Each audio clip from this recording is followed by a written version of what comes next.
see it's getting darker and darker, and there's just no way right now for these drivers to know exactly what's going to happen. These guys are going to have to be really, really careful and tiptoe around the track until it's either stopped. And not even 10 minutes into this race, and I feel like we've got enough strategy going on for a whole event, but still a long, long way to go. There's Yellowstone, there's Yosemite, but for racing fans and for Grid Life's Elkhart Classic, the destination is Road America, the National Park of Speed. Free wide in the front of the field here. Look at Emil Tab up the inside for the race lead. We head down to the first corner. And these guys have no idea what they're coming into. Look at this field. They're 2 wide, 3 wide, a couple places slipping. Side by side for the race lead. 54, 48 through 3 and 4. Working lap number 60, 110 laps to go. Yusuf Ghali power move to the bottom of the racetrack, making the short way work. They're going to touch down the hill. This will be a great run for Fuller here.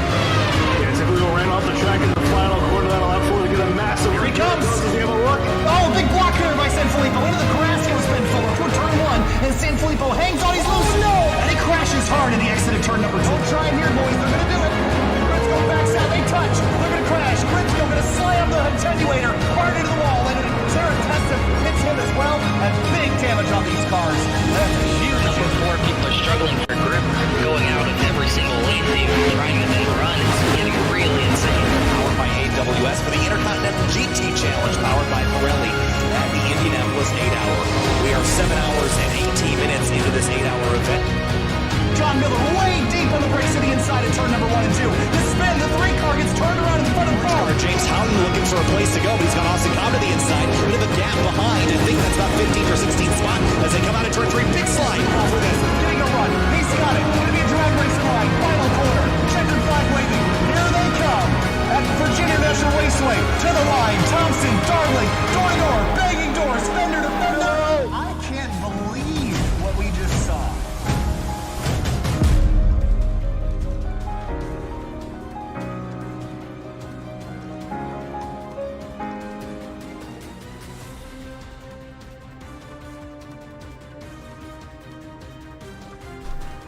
Welcome everyone, ladies and gentlemen. We're here at Brands Hatch for the first international round of the SCRS Ferrari Challenge. They've actually, well, technically that's a bit of a lie. They went to Canadian Tire Motorsports Park, but this is the first race outside of North America. And what a fantastic venue to be at, through the hills, through the sweeping turns, the S's. It's a very, very challenging circuit, and it's going to put a big challenge for a lot of the drivers here. 30 some odd plus drivers for SCRS Ferrari Challenge. My name is Finny DeCuna, here with Eric Mickey, we're Sim TV, presenting round number 4. Eric, glad to have you in the booth with me. Yeah, good to have you back. Been a while since we got to work together, but excited to get back to that tonight. Indeed we are. We head down to the trackside for qualifying for the AM Cup race coming up shortly here. Got a few drivers out on track trying to put a time down. So far, Brian Shabelski, the only driver to set a time down. Looking at Ryan Plord in the 74, who, if my memory serves me correct, did pretty well last in the SCRS Porsche Cup. So looking to see if he's doing pretty well on the Ferrari Challenge, because admittedly I haven't really been watching this series that much. Yeah, the M class here for Ferrari, I think because of the nature of the car, has really shaken up the field from what we expected to see. Plord and Littke have not really been the dominant factors. Instead, we've had Corey Bunch, Brian Zabelski, and Thomas Morris have been some of the favored AM drivers so far in the first few weeks of the season. So a little bit different look, but we have much more competition. I think the competition's a little bit closer with the nature of the way that these cars drive. So yeah, this has just been a very different season, a much more competitive season in those terms. So it's been exciting. Yeah, we were talking before we went live, and Eric was telling me that we had almost 40 cars last week at Watkins Glen. That blew my mind. How many people are there? And it even took me a while to register the fact that we had almost 20 guys for just the AM race itself. So looking forward to when we combine both fields in just a little bit. But we got a 15-minute AM Cup race, and again, I really do love this format, putting a shine on the AM drivers, giving them their own separate races, produce some great racing, and really get a chance to see the highlights of this field. Speaking of which, Nicholas Morelli, I remember he had a few close calls last in the Porsche Cup season. Currently second on the board. Mick Blue also in the 96. Glad to see him back, doing pretty well for himself, also in third place.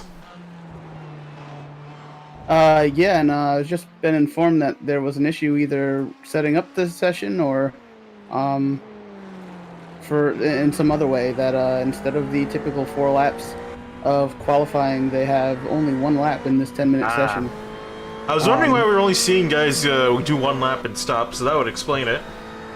But, Yeah, so that could change very much the type of grid that you see compared to what we've had the first few weeks of this, which is unfortunate that that error wasn't caught earlier, but to have been fixed. But at this point, they're all aware of it, and it is what it is, and they just got to make the best of it. Yeah, absolutely. Larry with Mick Blue as he's working through the back half of the course, and I really think that's going to be the more difficult part of the track. You know, Eric, you've driven here a few times yourself, especially in this car. What really advice do you have for these drivers tackling this circuit? You just have to be very precise. It's very easy to go too hard through a lot of these corners. There are a lot of very quick corners that if you get it slightly wrong, you push just a little bit too hard, you're going to clip the grass and you're going to be off into the gravel, into the tire barriers, one thing or another. So I think the important thing is to just keep all 4 tires on the asphalt at all times, and you'll probably come out of here with a pretty decent finish if you can do that. I think with just the nature of 15-minute sprint races, a lot of people are going to be trying real hard, and I think we're probably going to see a fair amount of them end up off track a little bit here. So anyone who can keep all 4 tires on the road is going to be looking good. Indeed, as we ride on board with Anthony Montello, and I see him also back out on the track in his number 24 machine. And this is, again, really past Hawthorne Bend coming up here is really where I think we're going to see a lot of the issues for a lot of drivers. The first part of the track, I wouldn't necessarily say is easy, but definitely easier to manage than the second half. You're coming at these corners flying at speed, and you're saying about drivers, you know, pushing and keeping the car on the track. There's next to no runoff. You can see a nice big gravel trap off to the left-hand side as well. So these guys do have to be careful keeping the car within the limits, especially pushing it to the edge, and that's the tricky part about Brands Hatch, in my opinion. Yeah, it's very easy to get, you know, these one-off that we talk about in iRacing all the time, these 1Xs for incident counts. By just clipping too much of the curbing or the grass through some of these quick corners, and even right here through that final corner, very easy to push it too hard, slip wide, and get your left side tires in the grass, and then you have all sorts of trouble saving it moving forward down that. I don't want to call it a straightaway, but it's the main straight, I guess. Yeah, main stretch. I guess you could go main stretch. That could work. Yeah, it's as not you even mentioned, level, let alone not straight. And if you look at there, Anthony Montello, great lap for him, went up to 4th place. Trying to see who else is out there on the track trying to make a time down. It's Sean Foes, all the way in 10th, or sorry, not in 10th place, in the 10th car, on the back half of the track, working his way on through 2 minutes of qualifying remaining. Most of the field electing not to put a time down. So what do you think? Do you think that's a good call to try to start on the back of this race, or do you think that's a recipe for disaster? Well, unfortunately, I'm not sure how many of them are have chosen not to put a time in versus how many have accidentally gotten an off track by that's true. pushing a little too hard or clipping the grass or too much curbing here and there. So it's possible that their times aren't showing up because they weren't able to put in an official lap time with getting a 1X incident for being off track. So I think there's probably a fair amount of that situation happening. I know Christian Ost is one of those. He's been very vocal about the mistake in the 1 lap for qualifying, so I think that's maybe what bit him. So, yeah, actually looking at situation, but and I'm actually looking at it. Looking at the times put down, it looks like Ryan Plor, Christian O's, Darren Heath, Jim Bedson, and Dominic Dornberg have all had lap times deleted after making an off track. They all had decent times that put them in the midfield to, I think, close near the top. Christian O's ran a 1:24.5. That would have put him second on the board, just been behind Drew Lidke. So I can imagine his frustration having to start from the back, losing out, missing out on some pretty big points, especially because it seems like his car is going to be pretty fast around here. yeah, but you know, everyone ultimately had the same opportunity to realize to see that the session was the way that it was and get what you can out of it. So at this point, you just got to take what happened and move on and try to improve throughout the race. It's definitely not an impossibility to come out of this race with a pretty decent finish and points. Yeah, I was going to ask too. Is there an incident limit or incident or penalty following a certain amount of incident points? So we have 10 incidents that these drivers accrue, regardless of how they get them. They will get a drive-through penalty. At 15, they will get a second drive-through penalty, and at 20, they will be disqualified from the race, all automated on iRacing's part. Yeah, I think that system is pretty fair, I would say, and, just shows, you need to keep the car on the track, and as difficult it is, especially arguably at a place like Brands Hatch where there is next to no runoff. Again, it is, as you mentioned, the same rules set for everyone. Everyone's got to abide by it, so it's going to be a matter of keeping the car on the green stuff. Or, sorry, not the green stuff, but keep it on the black stuff. Keep it away from the green stuff. Here, as we come down to the front straightaway here, or front stretch, as we're going to be probably calling it from here on out, as we get the grid set up for your starting lineup. Also wanted to take a look here. I believe it was Drew Lidke, if I'm not mistaken, that won on pole. Yep, Drew Lidke will take home the Rodenzo Pole Award for this week, and in the AM Cup feature, we'll have another one for qualifying for the first Pro-Am race, but that's Lidke's point towards the championship for taking that pole position here tonight. And he will go through the rest of your starting lineup as well. Next, Drew Lidke, who we mentioned, is starting on pole. Murphy Nichols will be starting in second in the 55 car. Next to him, behind them actually, is Nicholas Morelli lineup in third in the 095, and Anthony Montello in fourth. And in fifth place, you have Mick Blue. Sixth place, Corey Bunch, and the number 69 favorite maybe here tonight with his performance in the first 3 weeks. Then Thomas Morris seventh, and Andrew Mickey eighth. Good starting spot for both these drivers. And moving on back to ninth place, we find TJ Cooper in the 584. Steve Bunting next to him in the 83. You're going to be lined up in 10th. Back in row 6, Brian Chabelsky lined up in 11th. And hey, Eric, there you are in 12th. That doesn't seem right. Oh, okay, I get it. All right, Liam Sheen in 13th. Christian Ost in 14th. And then Ryan Plord will be 15th. Dominic Dornenberg in 16th. Moving on back to 7th, we find Mo Islam in the 206 machine. Darren Heath lined up next to him in 18th. Sean Foes back in 19th in the 10 car, and Fernando Matos in 20th in the 17 car. And 21st, rounding out your field, is Jim Bedson. As the pace car begins to roll off here, some drivers flashing the lights, anxious to get going. Field starts to pace around Brands Hatch, and also want to talk about turn 1. Gonna be pretty treacherous too, and how much worse do you think it's gonna be on colder tires? I think it's gonna be pretty difficult. I think you'll likely get at least one or two cars that push it too hard and slide, even though there's a lot of runoff area, into the grass on the downhill exit of turn 1. Heading up into turn 3. I'm hoping that we're able to get things settled and we don't go into turn 2 or 3. This track doesn't have any straights, so I don't really know how to decipher what turn is what. But the uphill kind of right-hand U-turn could see a lot of action with that being the first heavy braking zone on the track. And as we work through the rest of the track as well, also taking a look at our weather. It is pretty cool on the track. I think as cool as you can really get it. Air temp 68, track temp 69, so drivers got a nice cool track to work with. And I think they're going to be happy because they got all the grip they really need to work with hustling around this track. And also wanted to say, because you've been watching even up here in the booth with Kyle last races, out of this Amfield, who do you think's got the best shot of winning this race today? I think it's possible that Lidke, now that he has this opportunity to start up front, that he's able to get the lead and potentially run away with it if he's able to make zero mistakes and capitalize on this starting position. But Murphy Nichols has shown speed. The running story with him is that he's had plenty of speed in hand to be competitive, not only in just the M Cup feature, but even in the Pro-Am races. Unfortunately, he gets a little bit over aggressive and puts himself in bad situations and makes mistakes. So tonight he's really got to cut out on that. He needs to come away from tonight's Pro-Am races with 4 incidents or less total between the two in order to get under the IPR rule limit that keeps him from taking advantage of the invert later on. Yeah, we'll see if he's able to manage that. I know from the past races watching him, that is kind of the case with Nichols, but it's going to be a difficult track to tackle here. As pace car going to pull off, and we're immediately getting on the gas. We're green here at Brands Hatch for AM race number 1 as Nichols actually flashes a little bit. Oh, and a big wreck on the front stretch. A car going flying up and over. Not sure who that was, as the rest of the field working through turns 1 and 2. Yeah, not really sure what happened there. We'll have to see if we can take time at some point to go back and look at it.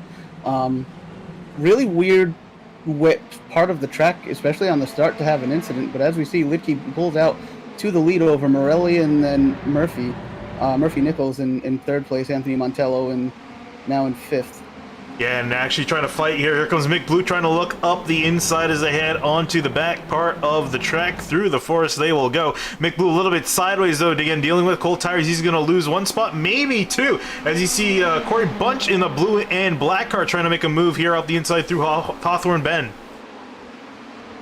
Side by side. This is a difficult section of the track to go side by side on, and he sticks it on the outside, trying to hold his position for the next corner, but gives up the position to Corey Bunch. Yeah, this is not a particular part of the track you want to be making some passes at, but you gotta use what you're given. And here he tries to make a move up the inside, and he gets in the grass and gonna go sideways, flying into the tie barriers, and gonna ruin a top 10 run. Gonna drop all the way down the order. I think that was a moment of Corey Bunch. He has run the last few weeks with us, but up until recently, he's been pretty inactive on iRacing. And I think maybe it was just a little bit of an experience at this track and racing at this track that got him into that situation where he tried to make a pass at a point where he probably shouldn't have, because that was never going to work. Yeah. Going through there too wide. As too wide through turn one, going down the hill now between Ryan Plord and Christian Ost. Yeah, and already some tire tracks off in the sand as well. So big mistakes here for the first few laps as drivers trying to warm up their tires, just warm themselves up to racing this track, especially with other drivers here. It's a very narrow circuit in a lot of places, and drivers finding that out very quickly. Yeah, with certainly some good runoff area to take advantage of, where you don't get any incident points from iRacing. Oh, I see Plord make contact and Morris goes, I think he went flying off the track. Yeah, I think he started spin, but he overcorrected it and wound up spinning in the opposite direction off track. Got it back on the asphalt to resume. Not a good lap for the, or last two laps for the Pinnacle Racing team, as both drivers have found themselves sideways and off track. And off flying into the tire barrier he goes, and yeah, it's unfortunate start for a lot of drivers. Half the field running into issues, well, whether it's something or the other. Up in front, though, we got a battle for, this is for second place, or sorry, no, this is for first place, sorry, as Morris is gone back to the pits. So Lidke and Morelli dealing with one another. Then it's a 3.5 second gap back to Anthony Montello, having a pretty solid day for himself in the 24 machine. Then looking back, and Murphy Nichols, so far so good for the young man, going to be inside the top 5 trying to chase down Mick Blue. Yeah, I was just looking at, on my monitor, I was just looking at Brian Zabelski, one of our championship favorites in the AM Cup, and he has a lot of damage on his car. Oh, Murphy Nichols almost goes off track. That was almost a disaster, but a great job slowing the car down into the hairpin, and we'll get that car corrected and back underway. Lost a little bit of time, but could have been a lot worse, especially at the rate of speed he was headed. Looking further back behind them, Angie Mickey, Ryan Plort, and Christian Ost in a 3-way battle for 6th place. Yeah, Plord has been all over Andrew for the last couple laps here. See how hard he pushes it. But it looks like Christian Ost is going to be making a challenge on Ryan Plord right now. They could be going too wide through this right-hander, but Plord gives up the position as Ost goes by, and Ost and Andrew will have a very familiar battle as they have been racing each other in this part of the field for... Oh, as Mickey gets sideways on the curb, somehow Ost missed him. I'm amazed at how close that was, as Mickey going to lose a few spots, but also he somehow keeps the car out of the tire barriers. Yeah, I can't tell if he has any damage or if he was able to save it from going off track and hitting anything, but if he was able to save it without getting anything from that, that was pretty big. As we have Plord now taking a look on Murphy Nichols. Oh, and they got really close. These guys, some of these drivers are getting really close to the fenders of other cars, and it almost leads to wrecks. And in a few cases, we've already seen a few wrecks occur. Heading down to turn 1, you see Plord trying to make a look on sorry, that is Murphy Nichols up ahead. No, that is not Murphy Nichols. Sorry, no, that is Murphy Nichols. Sorry, I do apologize. I'm like, trying to get used to the new paint schemes on a lot of cars, but wasn't able to get it done. Also, we will look at the lap 1 incident at the end of this race when we have some time, because there's some amazing racing, as you said, Mick Blue in the middle of the track. Yeah, Blue was just stopped in the middle of the racetrack. Not sure what happened to him. Might have been a half spin, and then Murphy Nichols holds off Plord, but Plord gets in the grass on the exit of the corner. This is what happened to Mick Blue. Just looped it around, coming onto the straightaway, and was sitting right on the racing line. Great reaction time for everyone else to avoid it. And you mentioned something happened to Ryan Plort as well, as we took a look away. He took advantage of that, and then looks like Nichols just pushed a little bit wide through that corner, made contact with Plord, and that sent him for a ride. Unfortunately, he's going to be all the way back in 13th place, Ryan Plord. So, as you mentioned, a lot of drivers finding trouble here. We're only on lap 4. Yeah, we're just under 10 minutes left in this race, so just over 5 minutes completed. And think we're maybe potentially seeing things start to calm down a bit. But still plenty of action out there. There's kind of like these small groups of 2 or 3 cars all racing each other all throughout this racetrack right now. Yeah, Liam Sheen currently trying to work on Mick. Another car off track. I believe that was it Sheen or not sure. Someone was just sideways and off track. It definitely wasn't Liam Sheen, although he's about to get passed by Mick Blue. Do you remember the car color? I thought it was Liam Sheen's. We'll see if Liam Sheen will go off track. Hopefully he doesn't, because he's having a solid race in 6th place. But again, Mick Blue bearing down on him here as they head down another long stretch. Ooh, Mick Blue gonna get out wide. Does he hit the barriers? Yes, he does. Oh, it was Steve Bunting. Mick Blue also gonna join that group of drivers having it off, and also some damage to boot as well.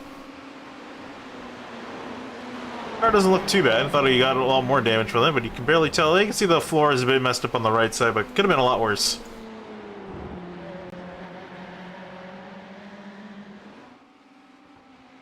Looking through the rest of the field, a lot of the battles up in front have kind of sorted out by some drivers making some mistakes, although Brian Chabelski, fairly quiet race from him so far. Started back in 11th, is only up into 9th.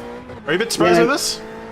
Yeah, and I mentioned a little earlier that his car has a lot of damage on it. I'm not sure what from. Not sure what incident he was involved in. Potentially the incident on the start. So I'm sure that's hampering his ability to get the most out of the car. So at this point, he's just trying to take what he can get and go on to the Pro-Am races later on. He's also missing a rear window on the engine cover, so that's probably not doing him any wonders either way. You can see a bunch of damage to the right rear of the car. Just the right side in general is pretty dinged up. He might have been involved on the starting incident. Yeah, that's my guess, because I haven't seen him involved in anything since the start. That incident at the start seemed to have involved Mo Islam, Darren Heath, and Fernando Matos. Those were the 3 cars that were off in pit lane right after that right after the start of the race in that incident. So it'd be interesting to go take a look at that later on and see what happened there. Right now we have less than a second between Lidke and Morelli for the top spot, followed by Anthony Montello. Pretty good run for him in 3rd place. Christian Austin 4th, and Murphy Nichols hanging around in 5th. As you look at it, we're riding on board with Jim Benson for a little bit as he was in a close battle with Mick Blue. That's going to end with Benson.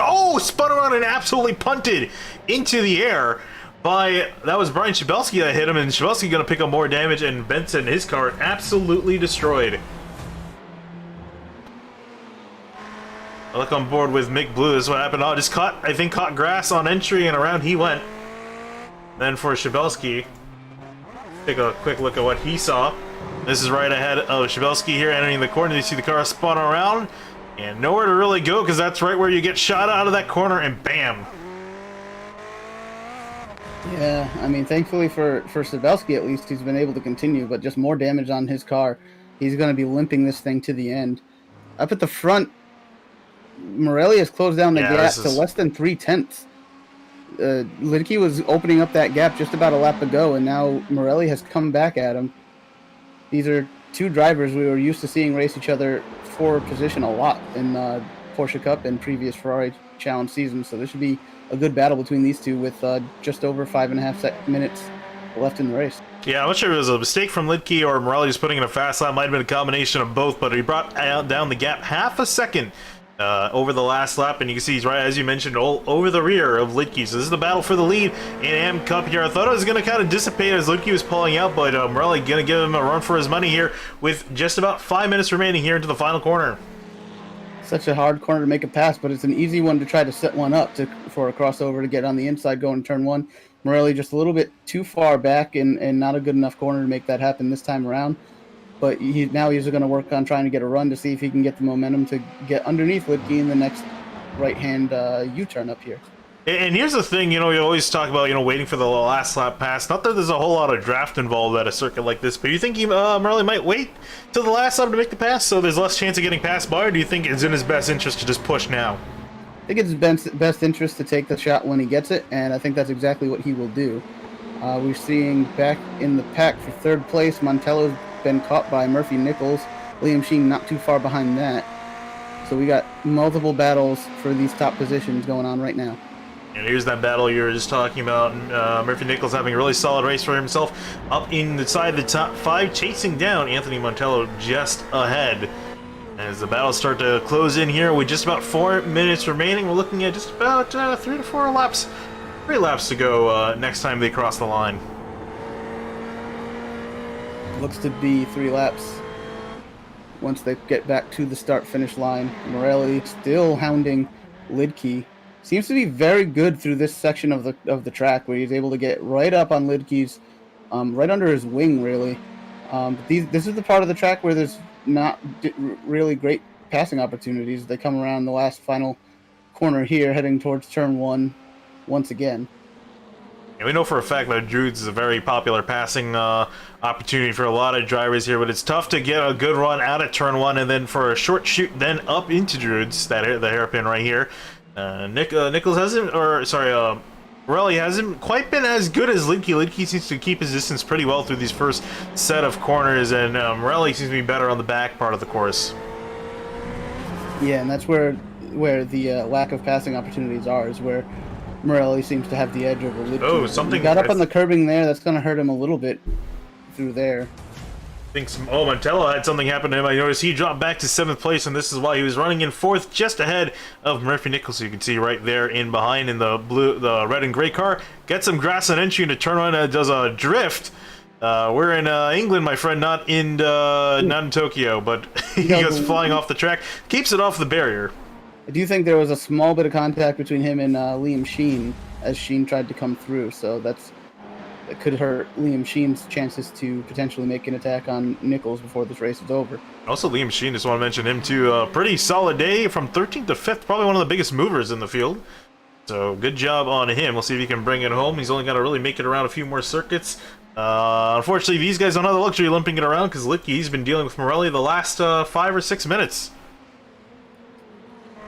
Yep, just looking back, Ryan Plord has rebounded from his off earlier on to just retake 8th place from Dominic Donenberg. Now he's right behind and chasing down Anthony Montello. Depending on how much of an advantage he has on pace, he might be able to get there, but it's going to take a big effort to gain even just that one more position as back up front. Morelli is all over the back of Nichols.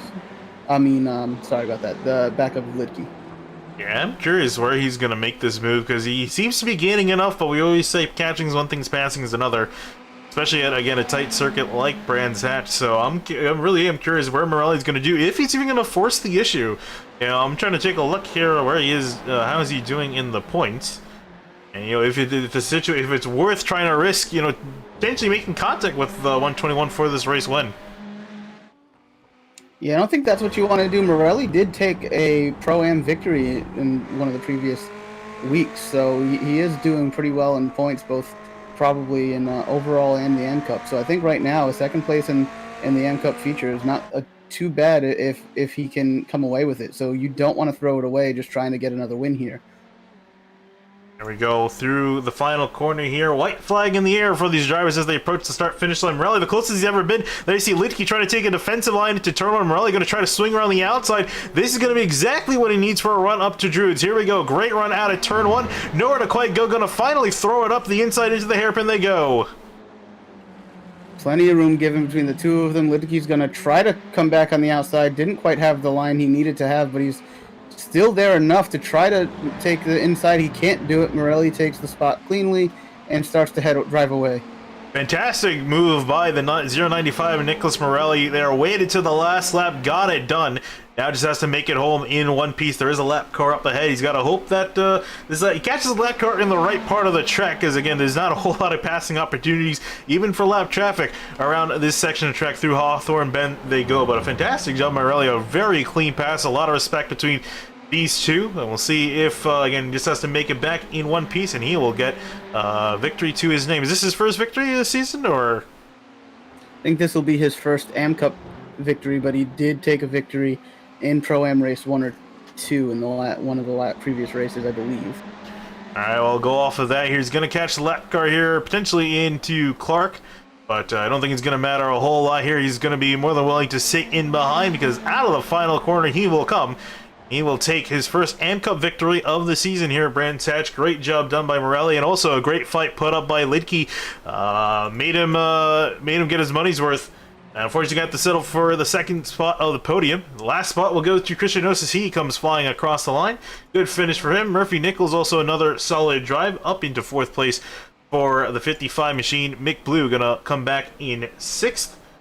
Anthony Montella gonna probably be disappointed. What could have been a top 5, gonna have to settle for 7th place. Ryan Plord gonna come home in 8th. No, I think my thing's messing up.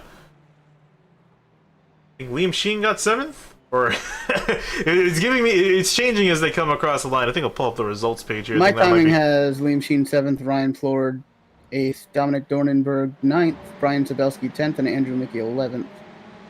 Okay, I think this page seems to be showing the correct info there. And yeah, and talking about Montello, gonna have to settle for 6th place, just outside of the top 5. Andrew Mickey gonna rebound for 11th after his wild off. Trying to look at some other interesting ones, and yeah, more or less looks around where everyone kind of finished up the race. No big surprises near the end. Also want to take, now we have our chance to finally take a look at what occurred at the start of the race.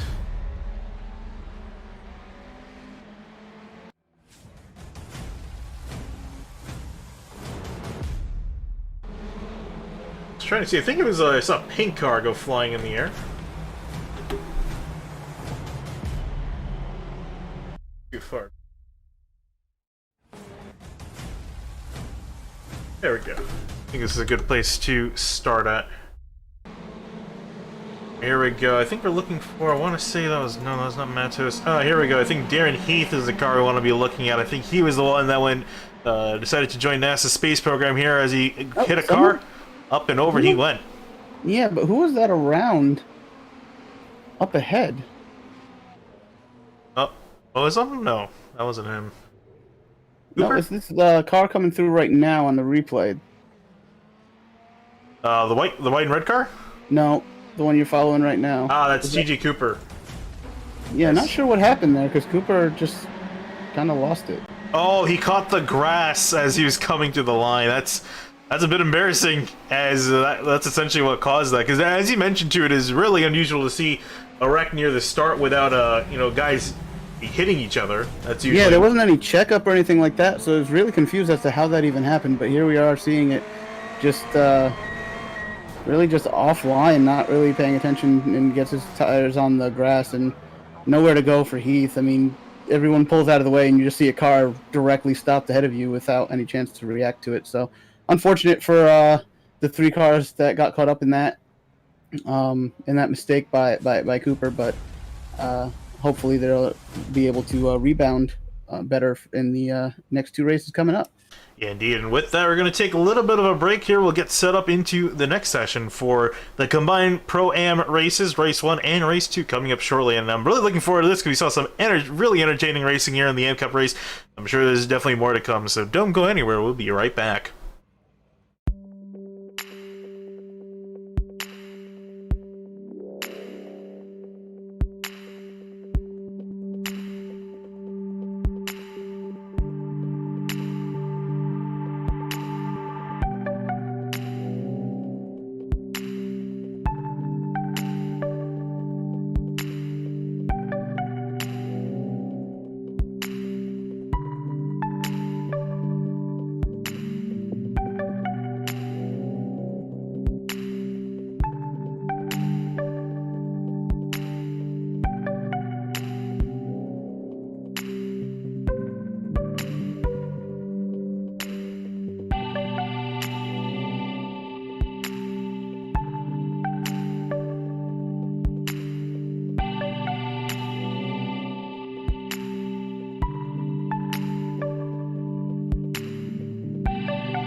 see it's getting darker and darker, and there's just no way right now for these drivers to know exactly what's going to happen. These guys are going to have to be really, really careful and tiptoe around the track until it's either And not even 10 minutes into this race, and I feel like we've got enough strategy going on for a whole event, but still a long, long way to go. There's Yellowstone, there's Yosemite. But for racing fans and for Grid Life's Elkhart Classic, the destination is Road America, the National Park of Speed. Free ride in the front of the field here. Look at Emil Tab up the inside for the race lead. We head down to the first corner. Have no idea what they're coming into. Look at this field. They're 2 wide, 3 wide, a couple places slipping. Side by side for the race lead, 54, 48 through 3 and 4, working lap number 60, 110 laps to go. Yusuf Ghali, power move to the bottom of the racetrack, making the short way work. They're going to touch down the hill. This will be a great run for Fuller here. Yeah, typically ran off the track in the final quarter of that lap 4 to get a massive. Here he comes. Does he have a look? Oh, big block there by Sanfilippo into the grass goes Ben Fuller through turn 1, and Sanfilippo hangs on, he's loose. No! And he crashes hard in the exit of turn number 2. Don't try him here, boys. They're going to do it. Briscoe backs out. They touch. They're going to crash. Briscoe going to slam the attenuator hard into the wall, and Sarah Tesson hits him as well. And big damage on these cars. That's huge. Number 4, people are struggling for grip, going out of every single lane, even trying to then run. It's getting really insane. Powered by AWS for the Intercontinental GT Challenge, powered by Pirelli at the Indianapolis 8-hour. We are 7 hours and 18 minutes into this 8-hour event. John Miller way deep on the brakes to the inside of turn number 1 and 2. The spin, the 3 car gets turned around in front of the car. James Houghton looking for a place to go, but he's got Austin Cobb to the inside. A bit of a gap behind. I think that's about 15th or 16th spot as they come out of turn 3. Big slide off of this. Getting a run. He's got it. Going to be a drag racing line. Final corner. Checkered flag waving. Here they come. At Virginia National Raceway. To the line. Thompson, Darling, door to door. Banging doors. Fender to fender. I can't believe what we just saw.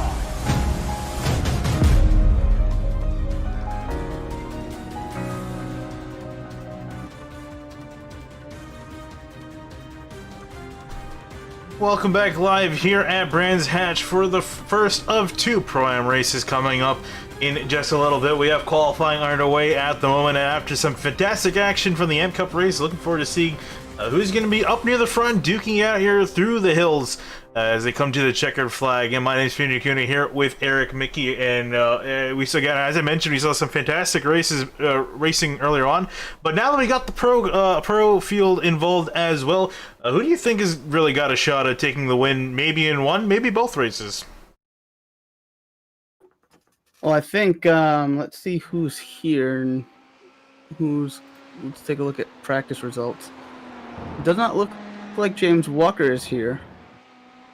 So that is makes it, once again, he was not able to race last week due to some kind of software or hardware issue, and he's not here today, so it looks like there's going to be an opportunity race for those behind. And you see practice results with Mitchell Welker and Carter Kundinger were at the top of the board, and if one of those can take the pole here, that's going to go a long way in deciding who's the favorite one to take the win here in race 1. Absolutely. Here as we see Kyle Lamb in the 42 machine, he's coming back across the start finish line, and for him it'll be a 125.8. I'm trying to see where that puts him. I think it puts him towards the back of the field at the moment, and actually it doesn't put him anywhere because that lap time was discounted. But one driver that has put a solid time now, Chris Hudson in the 43, is currently sitting on provisional pole, and his lap time was a 123.6. See, that time is going to stand. We see anyone go a little bit faster. Also nice to see Mitchell Walker in the field in the 77 car. Beautiful livery also. Yep, he is one of the Project 2 cars. They've split into 2 Project 2 teams. One is Project 2 Sketch and Project 2 something. Once they changed names, I forgot who was who. Well, I assume that Welker and Buchanan are on the same team? I believe so, yes. Speaking of Buchanan, he's currently sitting in, actually just went up to pole for a split second, and then I think got knocked back as Chris Hudson made another faster time, beaten by 69 thousandths of a second. So coming up very close here for who's going to get pole here between Hudson, Buchanan, Kundinger, and even Welker too. I'm trying to see where Welker is. I think he actually just came across the line. He did, his last lap time did not count, however.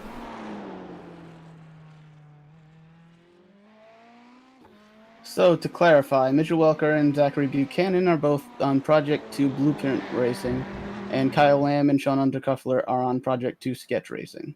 I see. There's a rule here in SCARS that each team is limited to 3 drivers, and so teams with more than that tend to opt to just run 2 cars on 2 separate teams in order to better their chances at our team championship, which was pretty hard fought last season between Can-Am Racing and Bombshell Racing team. And this season, I think we're still kind of waiting to see which team kind of jumps out front and really becomes dominant or really puts a foot down. Because right now we have had different podium finishers in pretty much every race that we've run in the Pro-Am races. So there's really been no favorite that has popped out of the group as far as for the Drivers' Championship or the Team Championship. Yeah, and also looking, I see also Jake Johansson back, and I was interested in seeing him race last season.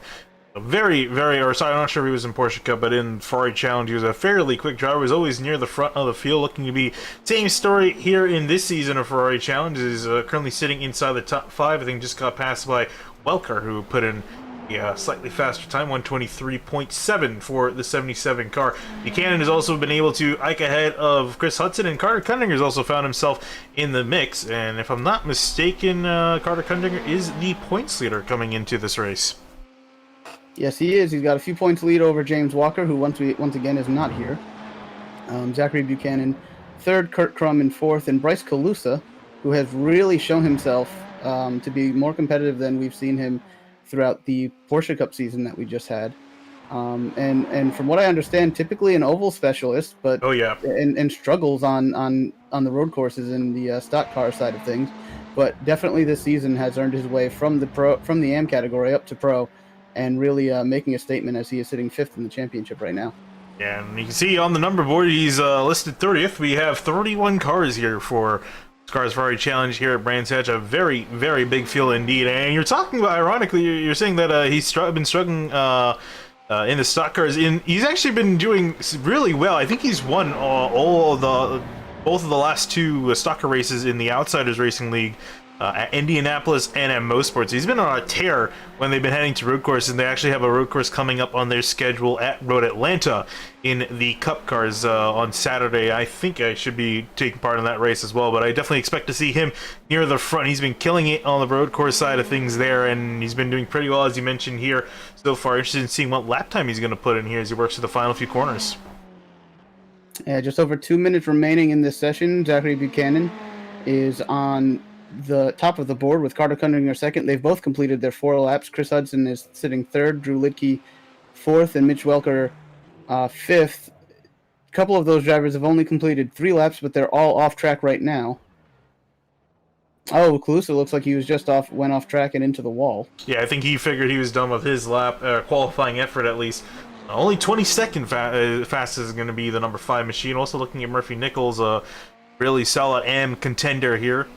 Did very well and finished 4th in the AM Cup race earlier on. Currently sitting in 13th, going to be starting right about midfield in the 55 car. Also Christopher Wheel, if I'm not mistaken. Yeah, W-E-I? Yep. Christopher Wheel in the 41 car. He's currently sitting in 7th, so a new name. How has his performance been this season? This is actually his debut race. Okay. Him and there's another driver who are friends of drivers in the league who are making their debut. Just searching for the name. Harry Grindle sitting down in 24th. They're both making their debuts today in SCRS Ferrari Challenge. In 25th, I want to make a note. We have Joe Burgee. He came with us for the first time, raced with us last week, and in Pro-Am Race 2 came away with a top 10. So it was really impressive to see that he was able to come home with such a good finish in his debut week with the series. Yeah, I'm glad to see how competitive this field is, and it's almost always been. There's been very few times or seasons where the field hasn't been competitive for SCRS Ferrari Challenge, but with a nice healthy car count too, with 30 cars taking a part in the same race, we got a really solid mix of talent, especially near towards the top. Guys like Buchanan, Cundinger, Hudson, Ost, Lidke, Welker. I'd say really all those guys have a shot of being in victory lane. We'll find out who's going to be in victory lane here as we have an N2 qualifying. And as qualifying concludes, it's going to be Zach Buchanan that will be taking the Rodenzo Pole Award. So congrats to him for a solid qualifying effort. But now is going to be the big challenge of staying there up near the front. Yeah, I just want to take a minute to point out just how close the field is you have to go back to 16th place to find a driver that is barely more than 1 second off the pole time. And we've been seeing this all season long. The times are just very close. Yeah, as we cut down to the field, and it's more impressive considering how tricky a circuit like this is. So it's very much in the driver's hands for how fast you're able to push the car, and with only a second spread throughout nearly half the field is very impressive to see. As we go, we'll start going through your starting lineup here. Zach Buchanan is starting in first, as mentioned, the Rodenzo Pole Award winner. Carter Cundinger lining up next to him in second in the 02. Chris Hudson then lining up in third in the 43. And the first AM car is Christian Ost in the 157 in fourth. Fifth place is Drew Lidke, second place in the Pro-Am feature, and then Mitchell Welker in sixth place.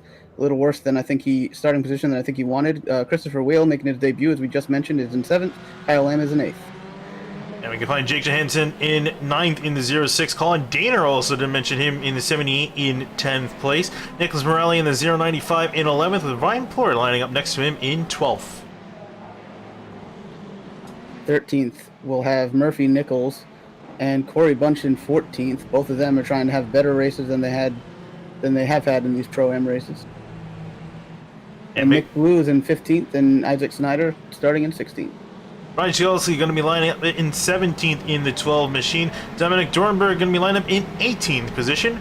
Anthony Montello is going to be lining up in 19th in the 24th. Kurt Crum all the way back in 20th in the 87. Yeah, definitely not the start Crum wanted it to his night, but Jim Bedson will roll off 21st. Bryce Calusa, 22nd. 23rd, we'll see Thomas Morris and Harry Grindle, another driver making their debut in the series tonight. Starting back in 25th, it's going to be Joe Berge in the 4 machine. Mo Islam in 26th in the 206 car. Liam Sheen going to line up in 27th in the 002, with Andrew Mickey lined up in 28th. 29th, we'll see Steve Bunting, and 30th, Darren Heath. And I believe rounding out the field will be TJ Cooper in 31st.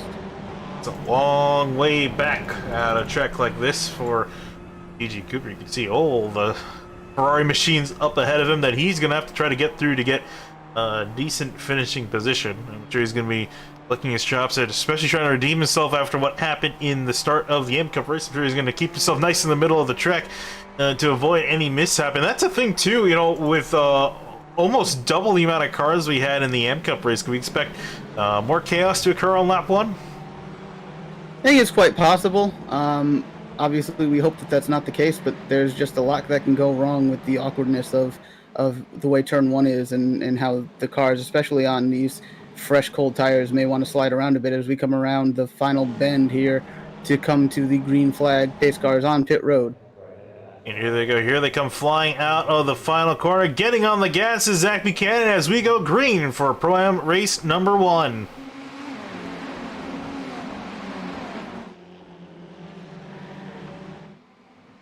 People coming flying through the first series of corners. Looks to be a pretty clean start into Drudes for the first time. See if anyone makes any desperate attempts, and I think we see Morelli or Bunting maybe really dive up on the inside and made up a position or two. Oh, and I see Mitch Walker on the cold tires goes flying around, and he's going to be turned around. Looks like no other cars involved, but he's going to lose a huge amount of spots. Yeah, he got hit in the rear by Kyle Lamb. I'm not sure if that was just a miscommunication between the two on braking zones for the next corner. And here's a big gaggle of cars heading down to Hawthorne Bend. I see Isaac Snyder in the mix, as well as Kurt Crum trying to move up a few spots, and he's going to work his way on through past Dominic Dornberg. Oh, I see a car way off into the side. Looks like he's going to come back onto the track in the middle of the corner. It's Ryan Plord. He's going to knock a few cars sideways, and a big wreck in the middle of the track.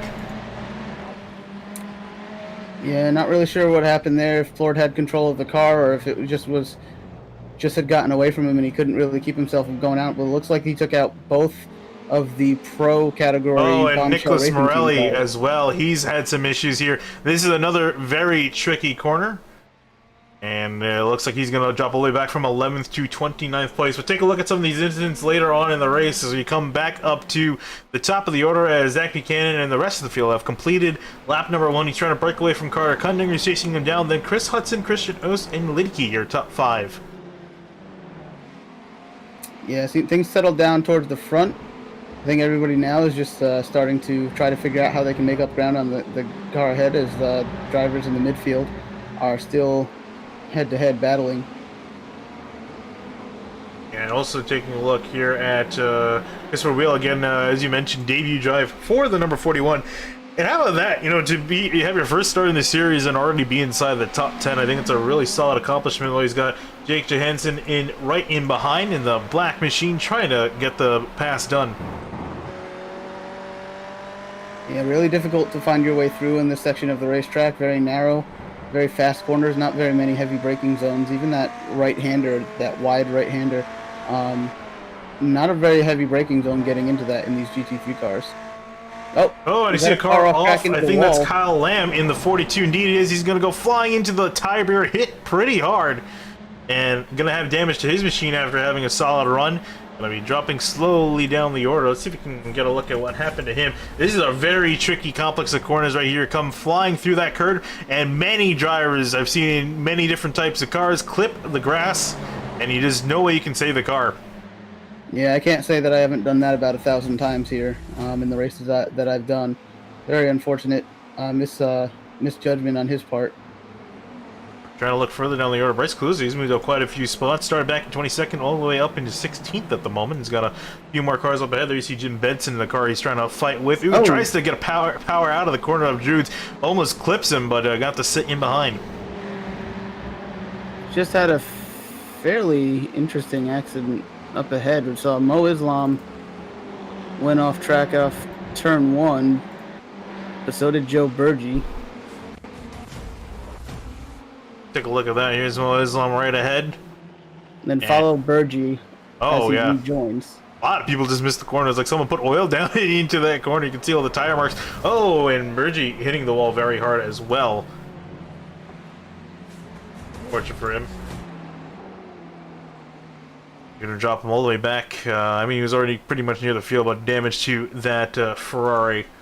As we cut back up to the top, as Buchanan, he's getting chased down by Carter Cundinger.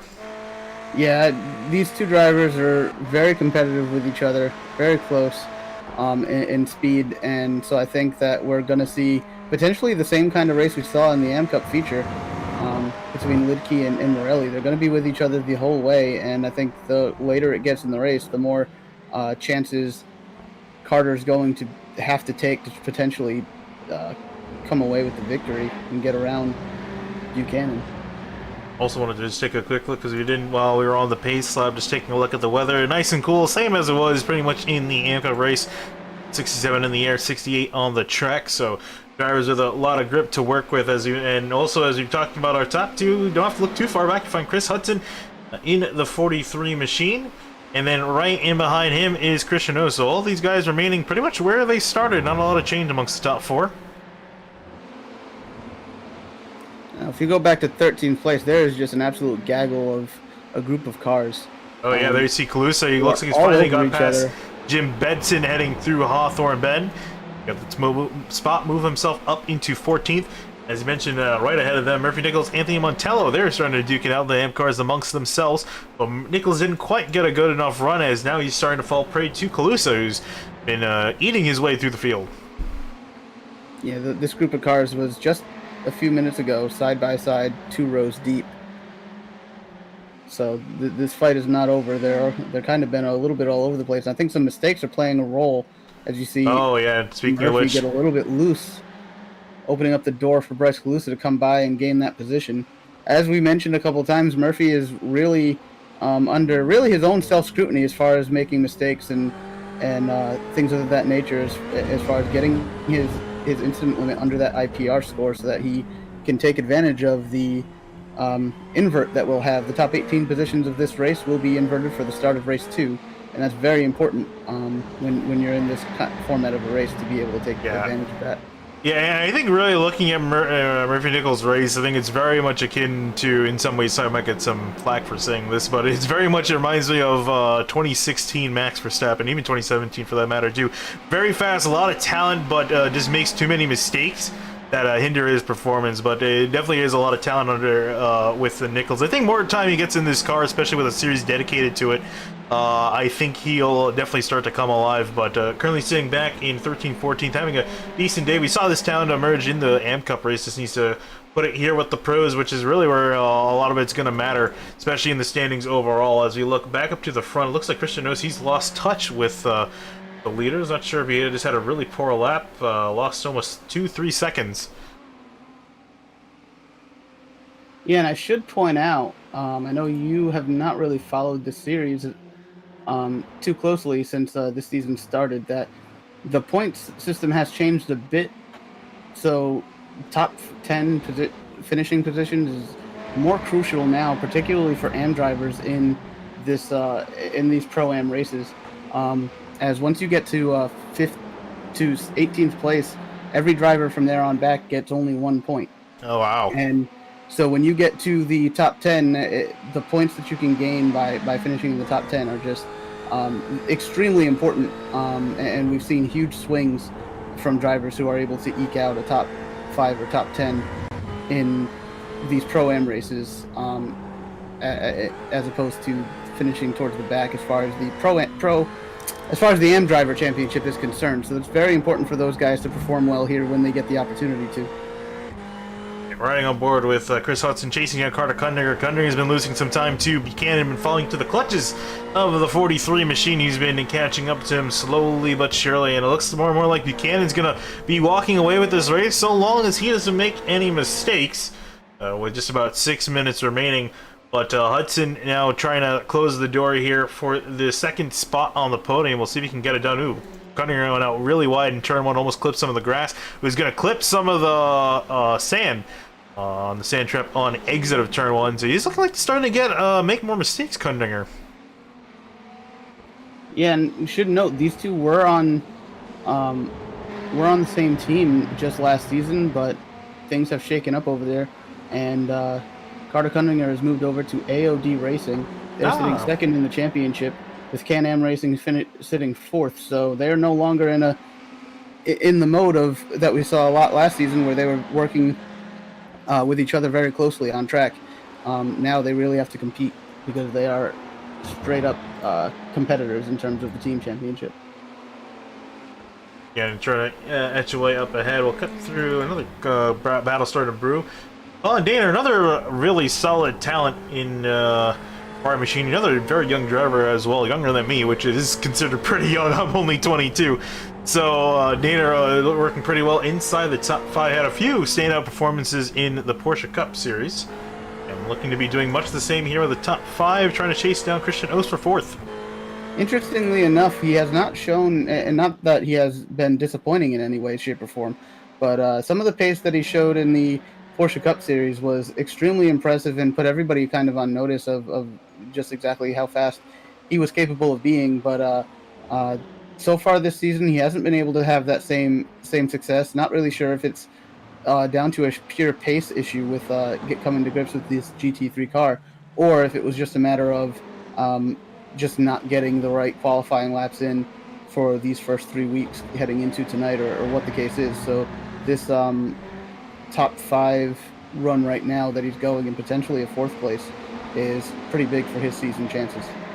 Yeah, I'm also curious to see how Walker missing out. I imagine there are some drop races, but with Walker missing out, it'll give us a big chance for a lot of other drivers to get some solid points, namely guys like Buchanan and Carter Kundinger, who are right next to him in the standings, to gain some solid points. I also want to find where on earth is Kurt Crum?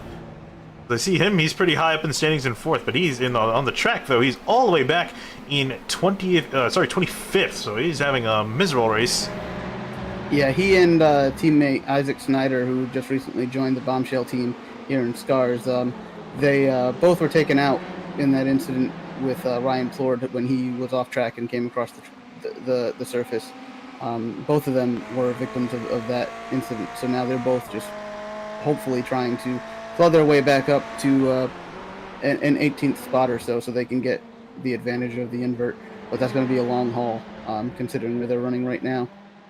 Yeah, and also looking at Mitch Welker, currently the holder of that 18th place. So Welker, despite spinning out on lap 1, I mean, he's going to be looking pretty happy at the fact that he's sitting in a chance for a really solid invert position, although I imagine he's going to try to claw his way up, because again, he is trying to fight his way up into the points after okay start to this season.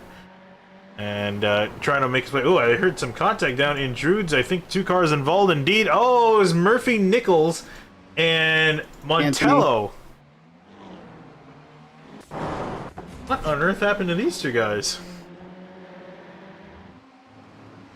Their way on through into Druids they go.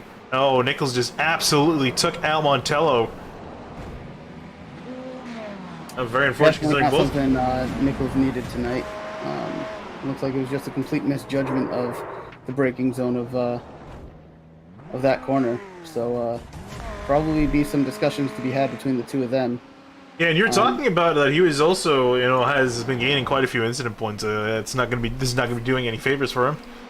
I imagine. No, it isn't. And I've talked with Murphy a lot. He understands, where he's at and everything. But the point is, when he gets these struggles kind of like in hand, I think you're going to see a lot of good things from him. He's definitely got the speed to take advantage of it, but young driver, just come to grips with racing in this series, so he's got some work to do. Oh, right in behind, Liam Sheen loops it around, almost takes on another driver.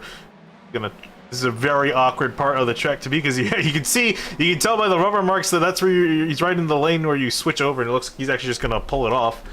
Just a quick thing I noticed, the ticker once again is showing 16 laps to go. That is not true, not accurate. We are a minute and a half remaining, with Buchanan in the lead, Kundinger in second. And they are about to, I believe, potentially take the white flag here. Yeah, they are coming up very shortly on it. Buchanan's been putting on an absolute masterclass of a drive. Oh, another car spun. I think it was a bombshell machine as well. Car, maybe Snyder. It was. Oh, I didn't realize Snyder joined the team. That would explain why I couldn't find him. And he spun off to the side of the track. It's been a dismal day for him. Looks like he's gonna finally find an opening, but is all the way back in 28th. But back up to Zach Buchanan. White flag in the air for him. Just about a minute left to go in this race. I do apologize why that was showing that. I'm not sure why. I'm sure Kyle's gonna be tearing his hair out trying to figure out why it's doing that. Been working pretty hard on the ticker trying to fix it up. But for Buchanan, 1 lap to go for him. Just needs to make it back. Got 3-second gap back to second place. And I'm sorry, this hasn't changed at all between Hudson and Carter Kundinger. Looks like Hudson's kind of stuck here in third. Yeah, struggling to get any closer than he was when we first saw them start to battle earlier on. So Kundinger has been able to hamper down on some of the mistakes he was making earlier on that cost him the gap to Buchanan to hang on to second place here. Barring some mistake or some crazy pace that Hudson's able to find, it looks like your top 3 are going to be Buchanan, Kundinger, and Hudson in that order, as they're about halfway through the lap, or just over halfway now. Yeah, and now just working through the final series of corners, Zach Buchanan. Brilliant drive from start to finish. I haven't really talked a whole lot about him, mainly because he just kind of took off and never looked back since, but he will round the final corner here. Clark curve. He will come home back across the start-finish line. He will win race number 1. Fantastic job flashing of the headlights. Well-earned victory for Buchanan. Back in second place, Carter Kundinger and Chris Hudson will round out your podium in third place. Christian Oss is going to also hold off Colin Daner for 4th place. Daner will settle for 5th, rounding out your top 5. Christopher Whale, great debut race for him. Going to finish in 6th place with Drew Lutke in 7th, Jake Johansson in 8th. Corey Bunch in 9th, and Mick Blue rounding out your top 10. I also want to check on who's going to be coming home in 18th. And by the looks of it, looking like it's going to be T.J. Cooper. So he had a spin out in Am Cup race number 1. Oh, he's actually... Oh, is he slowing down?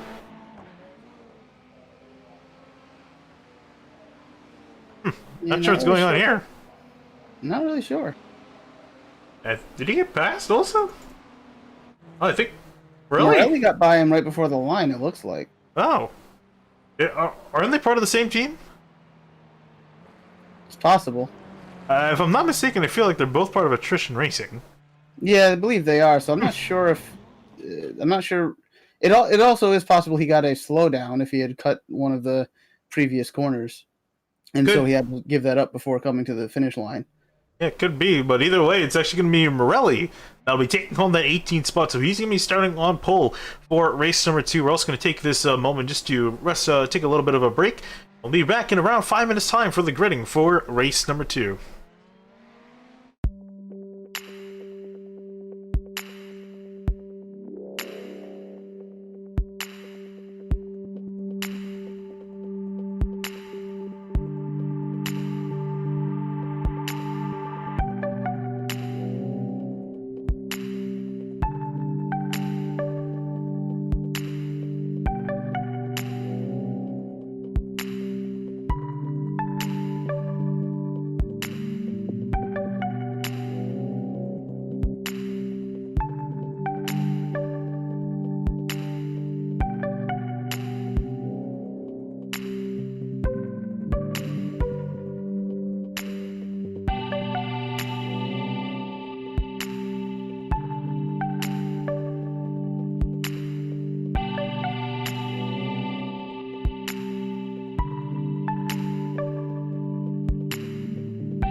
And welcome back, ladies and gentlemen, here for race number 2 for the Pro-Am race for, sorry, had a mental lapse there. For the SCRS Ferrari Challenge here at Brands Hatch, has been some very entertaining racing here tonight. A lot of attrition as well, and now we put into effect the 18-car invert. And I think we're going to be in for a very big treat. Either that, it's going to be a massive catastrophe for a lot of the field up near in front here, Eric. But either way, this track's been putting on some pretty good racing, especially in the M Cup race. The first race was a bit quiet. What do you expect for race number 2? Well, it was quiet, but we did have some pretty massive incidents with key drivers as far as pro drivers in the championship and all of that. So I'm looking that we're probably going to get a little bit more of that, which is not ideal. But I think when you add in the fact that this is the invert race, so slower cars are going to be in the first half of the field here, it's really going to change the dynamics of the race, and it might be more incident prone. Hopefully not. But I think we're still in for a good race. You're going to have faster guys trying to climb through the field. You've got Nicholas Morelli taking advantage of his teammates' slow final lap to start on the pole. He's going to be looking for another race 2 win to back up his race 2 win from last week at Watkins Glen. So could be big for him to take advantage of that, but we'll see how things play out. I think the first lap is really going to be an indication of how the race is going to go. Yeah, I'm still amazed, honestly, TJ Cooper, if he let Morelli by or not. Again, we're not exactly sure. That kind of looked to be the case, because this kind of to show you what TJ Cooper essentially did. So he could have been starting up in first place, but instead, because he let Morelli on by, he's all the way back in 19th. And that's, again, because there's only 18 positions given for the invert. And so he's got a long ways to go in this race. So we'll see if that's going to be worth for Morelli being up near the front. If he could potentially take charge here. I'm also just trying to look through here. Any surprising standouts from these first few rows? And actually, there is one I was looking at. Mitch Welker is able to rebound quite nicely. I think finished in 13th position at the end of race number 1, so got some decent points home. But now has a shot of, I would say, it's probably one of the strongest cars inside the top 10. Yeah, he could be in the most advantageous seat, given his starting position, to be able to get up through the field and go on and take a win. But you know what? Who knows what's going to happen with over the first lap in the first few corners here. We've seen a lot of off tracks in the opening couple of corners throughout the night. So we'll see how they get through it, if he can avoid any carnage. But yeah, he's probably the favorite right now to take the win from 6th place. Yeah, typically the invert races usually had some extra time in some past seasons, but now it's still only 15 minutes like the other races, so it's gonna be a lot of urgency, especially for guys like Buchanan, Cunningham, Hudson, Ost, starting back 15 through 18. So it's gonna be a lot of chaos, I imagine, for them trying to get through the field as Morelli gets control of said field as we approach the start-finish line. Here we go for the start of race number 2. Green flag in the air. 31 cars screaming through the front stretch into turn 1, side by side, second on back. It looks like a clean start through the first corner as Morelli leading them down into Druids for the first time. Everyone working through the hairpin here, trying to get as many spots as possible. There's Mitch Welker working on the outside of Ryan Shabelski. Will get the spot done, put himself up into 4th. He's already gained 2 spots since the start of this race, and so it's Morelli, Mickey, Grindle, and Welker after the first few series of corners. Montello right in front of Bryce Calusa, and Calusa also looking at gaining a few spots. As we look in behind, some drivers side by side still heading down to Hawthorne Bend. Really sketchy place to try to go side by side in. We'll see if they file into a single file line. Looks like they do. So everyone makes it through okay. Looking at Zach Buchanan, hasn't moved up anywhere since the start, up in 18th. You're going to try to get around for 17th to see a car off. That is Corey Bunch. His car smoking to the side of the road. As you see, Buchanan squeeze his way on through. Oh, we have a big wreck near the back part of the track. I see a car wrecked on the side. Harry Grindle start up in, I want to say, 3rd, 2nd position. Is going to be all the way back in the field. Oh no, another car flipped up on his lid. I think that was Mo Islam. Roof. is gonna be with some major damage to his machine as we work through the first few corners again to complete lap 1. And Morelli, Mickey, Welker up into Andrew 3rd goes place off now. track, giving 2nd place to Welker. Yeah, Montello big coming in the inside of Andrew right now. Big mistake for Andrew is going to be costly here. Now here comes Bryce Calusa as well, trying to get a move done on him. Now Montella's still going to fight on the outside. Mickey going to have to slam on the brakes to avoid making contact. Here comes Calusa now, trying to get the move done here through the next corner.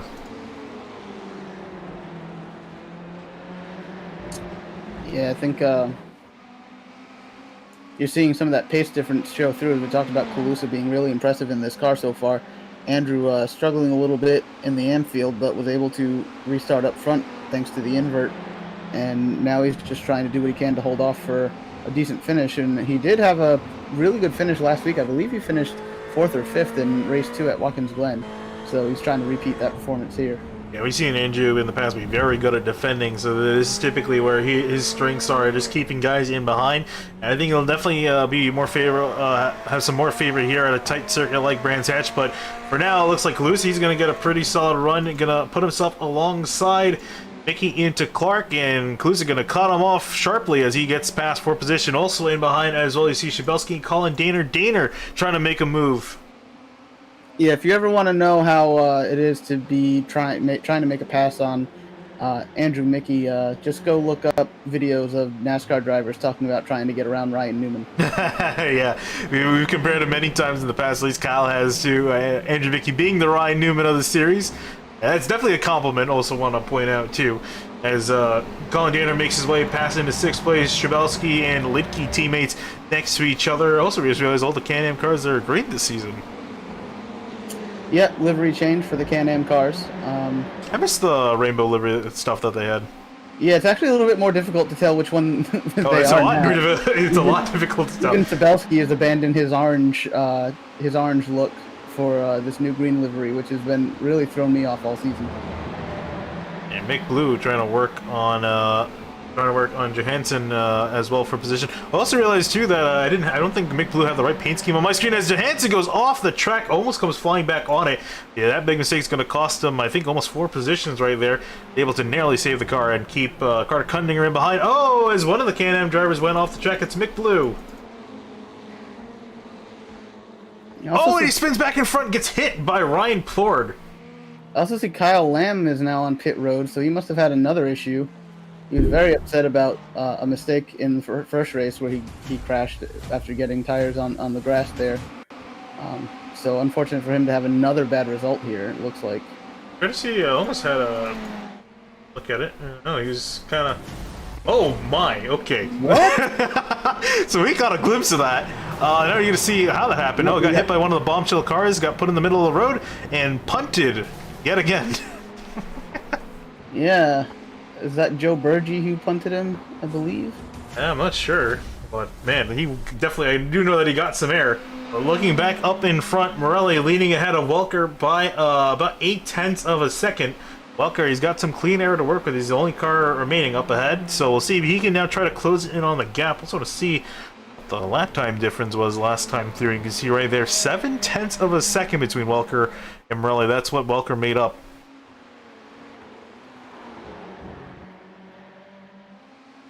Yeah, Welker very fast. He ran a 23.6 last lap to Morelli's 24.359. The work here coming up through the final corner. They come back across the line. I want to take a look again and see how much the difference is last lap. I think ever since we started looking at Welker, he made up at least 0.2, but might have made up some more over the course of the lap. Here they come across the line. And it wasn't that big of a difference. Actually, it was very close. Welker only 0.007 that last lap through.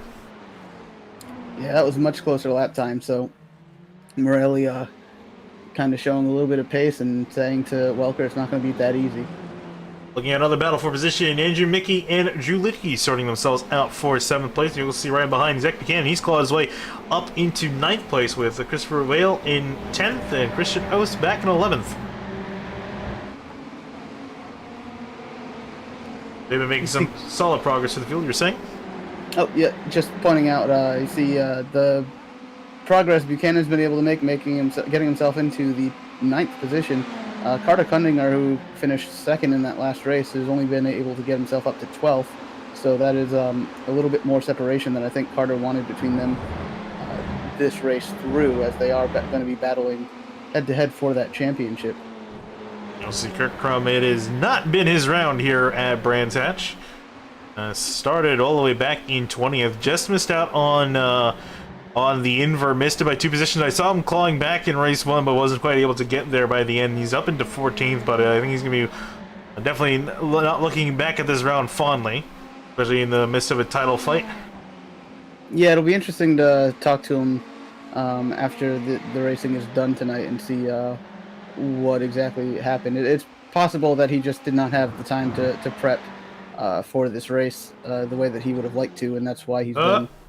I think something happened here, because Bryce Cluse is currently in 2nd place. The last driver was in 2nd place, Mitch Welker. He, imagine, ran into some problems here. Let's take a look and see what happened to Welker. Oh, got the end of that. Hang on. Got on the grass. We've seen this a few times tonight. This is the same corner. It's been catching everyone out here. Got the exact name of it. But, yeah, right, just caught a little bit at the end. Did a great job keeping it off the barrier. A little bit of a tap. But that should be fine as far as performance. Ooh, that rejoin. Doesn't give an opportunity for Cebulski to get by, but he does. And now Welker trying to chase Cebulski back to get that 5th place spot back. And that's unfortunate because Welker, it was unfortunate for Welker because he's looking like a solid shot of getting a win, if not a podium. Lidke make contact, causing a stack up. Big wreck behind them. Oh, and that's in the middle of the track here through a blind section of track as well. Trying to get a view. There we go. Oh, and Carter Kundinger involved as well. That's not going to be good. He's definitely going to lose the points lead with that. Oh, his car is all broken right there. You can tell. Yeah, just not driving straight. And I think that's an issue of... Wow, an absolute traffic jam. And we saw Corey Bunch in the M Cup race try to make a pass, I believe, in that same corner on the inside, and it just wasn't going to work out. And I think this is what you're seeing again, just trying to make a pass at a very fast corner with no braking zone really to speak of, and it just wasn't going to work out for the two of them, and that causes, honestly, more troubles for the cars behind them than it did themselves. Yeah, let's take another look here. Trying to find a good angle. Of course, the blimp went behind the trees, but you can see them get sideways, make contact, more and more contact, and then you see Johansson just cream the end of Carter Kundinger. Kirk Crum, I think, was involved as well. A lot of damage to multiple cars. Oh, as we go back to Christian Rose, he goes flying off the track, almost went off of it, but I was able to just narrowly keep on, but Jake Johansson will get by for 11th place. So Morelli, after the last couple laps with the problems that Welker had, now has a 2.5-second lead over Bryce Kalusa in 2nd place. Anthony Montello, huge run, being in the top 3, 3rd position right now in a Pro-Am race. This could be huge for his championship standings chances here if he's able to hold on for a podium or a top 5 in terms of the AM Cup championship. So this could be huge for him. Very big for him to be running in 3rd place right now with Colin Daner in 4th and Mitchell Welker with the 5th. He's got a lot of cars that are slowly creeping into picture there that are starting to breathe down his neck. Again, ignore what's displayed. We do not have 18 laps to go. We have just under 5 minutes remaining in this race. I'm sure Montello is glad it's not 18 laps because that's a lot to hold off the two drivers closing in on him behind. I also wanted to take a look here. Kalusi made up around 0.3 of a second the prior lap. And last lap through made up 0.7 of a second. Uh-oh, as he has a bit of an internet flash here. So he's starting to close in on Morelli here in these closing laps. He's only going to have around 3 more when they get back to the line to try to break that gap under 2 seconds and more, get the pass done. But we'll see. If not, Kalusa looking like he's going to get a solid finish out of this. Yeah, Kalusa, it'd be pretty big for him to come home with a 2nd place. I don't know that he has enough time. He's been able to close down the gap. He's now under 2 seconds behind. Going to be close to see if he has the speed necessary to catch Morelli and challenge for the win here with just under 4 minutes to go. Again, Mitch Welker, he's trying to size a call, and Dana going to look to the outside and gonna at least get alongside Present here as they have the blast down to Clark Curve. Welker with the advantageous inside line. We'll see. Looks like Dana, he's going to try to pitch. Oh, contact between them. And Daner going to lose a lot of speed. Here comes Cebulski and Buchanan. He's going to lose 3 spots out of 1 corner. Yeah, it was it was just very hard to make a pass there because that car on the inside is naturally going to swing out a little bit as they come over that little hill there that they have to cross before it dips again. So the inside car is always going to want to kind of spread out to the left-hand side of the track. And trying to pinch that car on the inside when you're the outside car is always very difficult and dangerous. Oh, and speaking of inside and outside car, you saw Chabelski on the inside, Buchanan on the outside. Buchanan got squeezed out and back into 7th place. He will go as he was trying to get 5th. But you got bullied out of positions here, so he's going to try to get his head down, get these a few spots back. Win definitely out of the question for Buchanan, but still trying to get a solid finish in. Again, Christopher Will he's been impressing quite a bit. It's been pretty quiet for him, not a whole lot out of this 41 machine, but in a good way. He's performing very well. As you see, Daner with a late look to the inside of Chabelski, that slowed all of them up as they head to a tricky corner. This has been catching a lot of people off guard. Don't want to particularly see guys go side by side through here.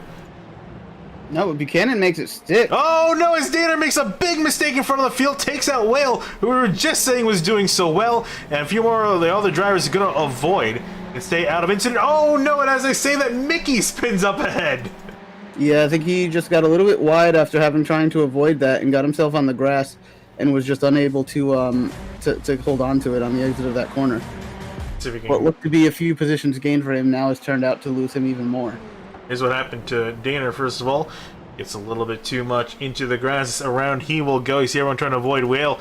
Goes for a bit of a spin. Then Mickey works his way on through. Went a little bit too wide on entry and got caught out by that. And around he went into the grass. So, few drivers losing out big in the last few laps of this race. Now, we do have just over a minute and a half to go. And Bryce Calusa has cut that gap down to 1 second. He closed in an entire second the last lap through. That was a major... A big milestone for Calusa here. Has he gotten a win this season or in any... I don't think he has in any previous stars. Alright, please do, because if not, he might be looking at getting his first one done here in these closing few laps. Brandt Hatcher is nothing known for being a nail-biter in too many places, but it's looking like it might come down to one here. There you see Morelli up the road here, around 8 to 7/10 of a second off here as they're coming now to the white flag this time through.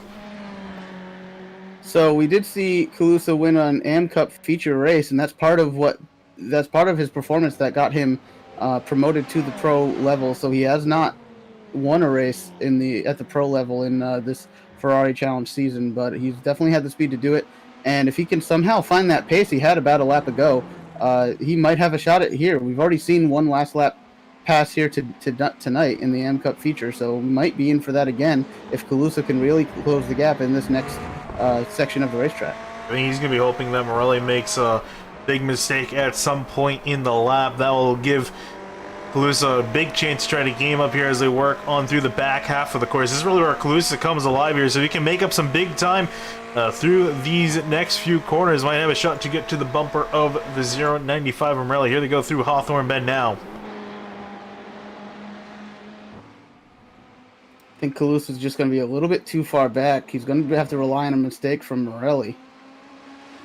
The white flag officially in the air here. Calusa and Morelli blasting through the forest into the final few corners ago. Look at how much time Calusa made. Whoa. He's there. He's there in the final few corners here. Didn't quite get a good enough exit here. Now the blast down to Clark Curve might be too little, too late. Morelli and Calusa work their way through the final corner. It was a valiant effort from Bryce Calusa, but it's not going to be enough as Morelli will take home the win in race number 2. What a fantastic fight. And Calusa, he's definitely going to be saying one more lap, and I would have had you, but Morelli going to take home the victory. Final step of the podium, however, is going to go between Montello and Welker at the line. Montello will get it done over Welker, and with Drew Linkey also working his way out. Let's bring our attention back to 13th place. Zachary Buchanan lost a lot of ground in those last couple laps. I'm not sure what happened there. He was in the top 5. Yeah, indeed. I want to take a look at that here as he comes across the line in 13th, as you mentioned. And some time through pit lane as well, so that's even more interesting. Let's take a look at that. Oh, did he have a drive-through? Oh, he might have had a drive-through. Might also be worth just taking a look at this battle for 3rd place. It was a pretty decent battle all the way on this final lap. Here's a little replay. Yeah, it says Buchanan did have to do a drive-through through pit lane that cost him 13 seconds. Would have essentially had a top. I think was running in 4th at the time. They're saying also the battle for 3rd place here, also a really good battle. Take a look at the closing laps for this group.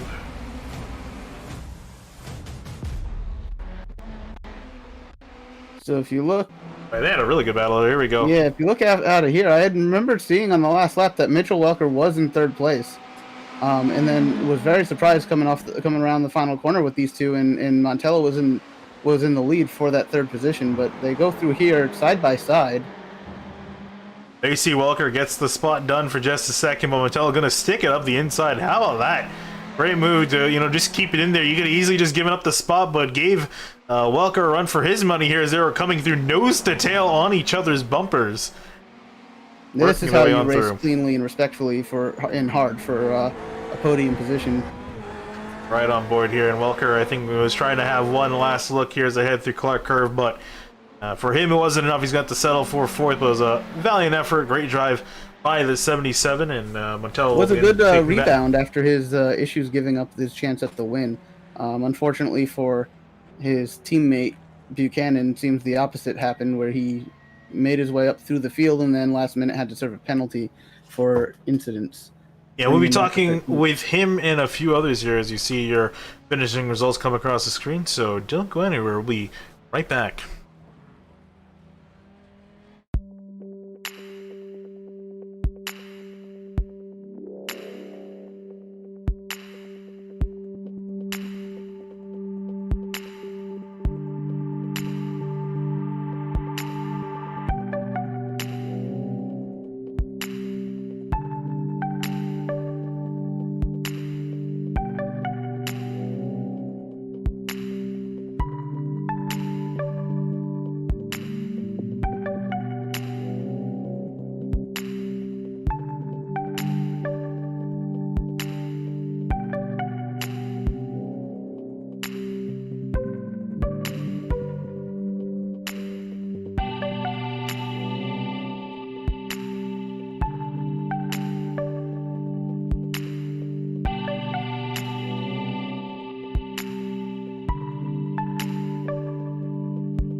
And welcome back live here. We're with Bryce Calusa. Unfortunately, didn't end up getting the race win, but Bryce, you were so close. Walk us through race 2. Yeah, so I came into the session with 0 laps of practice, which is why I qualified toward the back. So I just used qualifying as kind of a practice session of my own. Ended up avoiding the early carnage in the first race and almost ended up with the top 10, but I think I finished 11th, and that put me in a good position with the invert to be toward the front of the field. And at that point, I just had to get in front of the slower guys that were in front of me, and got lucky with a couple incidents in front. And I was just trying to chase down Nicholas as hard as I could, but yeah, just came up short. One more lap, and I probably would have had him. Yeah, and also there's a solid performance from you, and moves you from 5th teams in the standings. I'm sure it's going to move you up, maybe past Kirkcombe, maybe past a few more with a solid finish. So, looking at the rest of the season, the tracks that we got up, any particular tracks that stand on your mind? Let's see. I think we have Zolder next week, but I've never even been on that track. Since I am doing so well in the championship, I'm going to go ahead and buy it, and I'll compete next week. I haven't actually looked at the schedule to see what else we have. I think Bathurst is one of them. I'm decent at that track, so yeah, we'll see what happens. You'll see what happens, but Bryce, solid second place finish, and we'll see you next week. Thank you.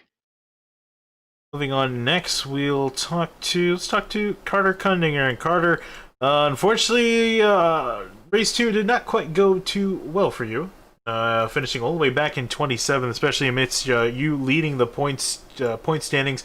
I have a feeling you might not be leading the point standings, but walk us through how your night went. Yeah, I mean, honestly, it's just been so frustrating this season with the invert and such. Yeah, I mean, race 1, sorry, I knew what I needed to do, couldn't get pole, and yeah, I mean, Zach just kind of he just raced his butt off and basically had a mistake-free race, so he just kind of walked away with that. I had way too many mistakes in race 1. But happy to finally get something better than a third after getting third all 3 first races so far this season. And then, yeah, I mean, race 2, the invert is just brutal in this league. I mean, you have 15 minutes to get through some 17 cars or whatever, and it seems easy, and from prior seasons it was easy at times, but I don't know what it is with the package that this car has now. It's just so tough, and I mean, yeah, it was a little frustrating. Had an incident early on in that second race where we were like 3 wide going into turn 2, and I got tapped because I was all the way on the outside, which bent my steering. So for most of that race 2, I had my steering off by like 45 degrees. So that was honestly pretty fun to drive, but yeah, and then just ended up getting over the instant limit, and when whoever had that instant in the GP section right in front of me. So that's just kind of how the story of my invert races have been, is just issues right in front of me that I can't avoid. And yeah, I mean, honestly, just hoping to at least get a good invert race at least some point this season. I mean, heck, even a top 10 would be fine by me. Yeah, unfortunately, Carter, wasn't a particularly good night for you, but best of luck in the upcoming weeks. Thank you, Finian. All right, moving on next, we'll talk to Mitch Welker. And Mitch, another one of the drivers that coulda, woulda, shoulda won this race, was looking really solid at one point, but unfortunately, Mitch didn't quite go that way. Nope. Yeah, and I mean, looking at how when do you think, obviously besides that major mistake, but do you think there's anything you could have done different that could have helped you out? Not hit the grass. I don't know what to say, honestly, Finian. I'm just sick of choking, really. That's about it. Yeah, I guess one thing I could ask you, I'm looking at the rest of the schedule. I would think I want to say Bathurst is probably up on your list of tracks you can do well at. Should be, yeah. I'm excited for that. Yeah, especially this is, I think, I don't want to say dampen your championship hopes. So you're back in 12th, but do you think maybe you could find yourself back in a title fight? I have honestly no clue at this point. I didn't enter the season with any kind of title aspirations, just to have some fun. But it'd be nice to not spin under my own accord. That's kind of my first priority there, and hopefully the results will come with that. So. Yeah, indeed. Well, Mitch, it didn't quite go your way this week, but best of luck in the upcoming weeks. Thank you.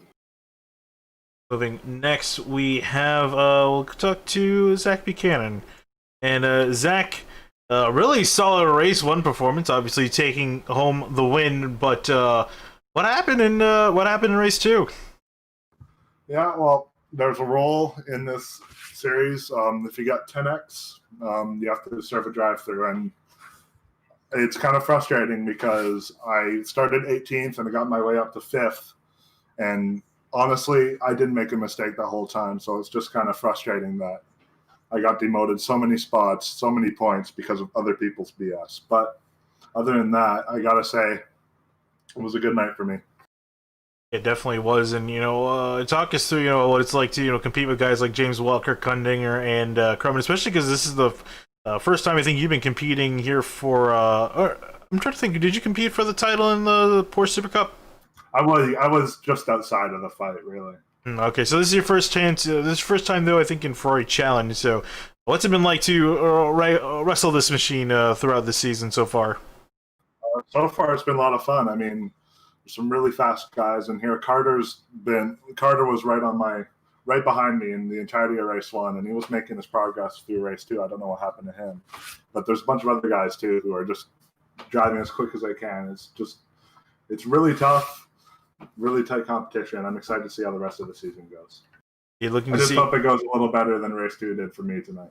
Yeah, well, and again, at least you got the win in race number 1. But looking forward to seeing your performance throughout the rest of the season, Zach. Thanks. And last but certainly not least, we'll talk to Nicholas Morelli. Morelli had a really solid evening, taking the win in Am Cup Race 1, and also just holding off Bryce Calusa in the Pro-Am Race 2 to take home 2 victories tonight. Yeah, it was a pretty solid night. I definitely did not come in expecting anything out of this. Brands is not one of my good tracks. It's not one I particularly enjoy, and I was helped out a lot tonight. Having the 1 lap qualifier in the AM race really kind of made everybody have to throw it in on cold tires and hope for the best, and that put me in, I think, 3rd to start, which is a really solid position. And I knew if I could just kind of get ahead of some dudes, stay ahead of the attrition, then we could do pretty well. And I knew I wasn't particularly fast behind Drew, but I knew if I could stick close to him, then I could at least kind of throw one up there on the last lap or next to last lap, and that worked in the AM race.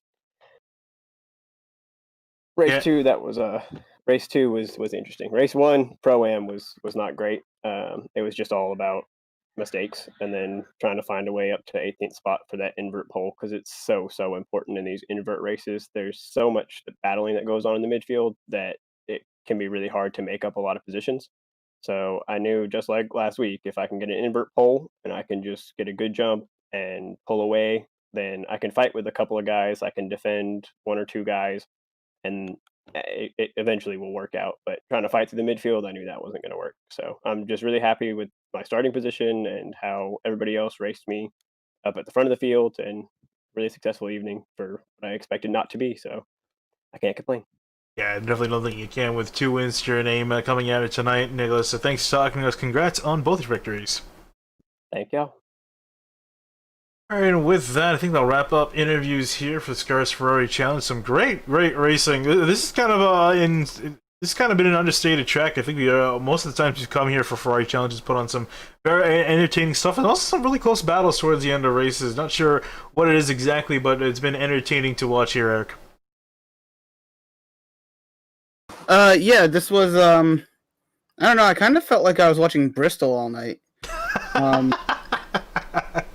This is not this isn't like a bad track. This isn't a bad track for racing or anything like that. I think we saw a lot of good racing here, but we just saw a lot of mistakes. We saw a lot of people making their own mistakes, getting on the grass, misjudging the corners, and as much as you want to have a complaint about the physics of iRacing, like that's what we're using. That's everyone kind of should understand what they are by now, and know what comes with that. So like, there's only a certain amount of blame you can pass onto that before realizing that ultimately you're the one behind the wheel with your hands on the steering wheel and controlling the car.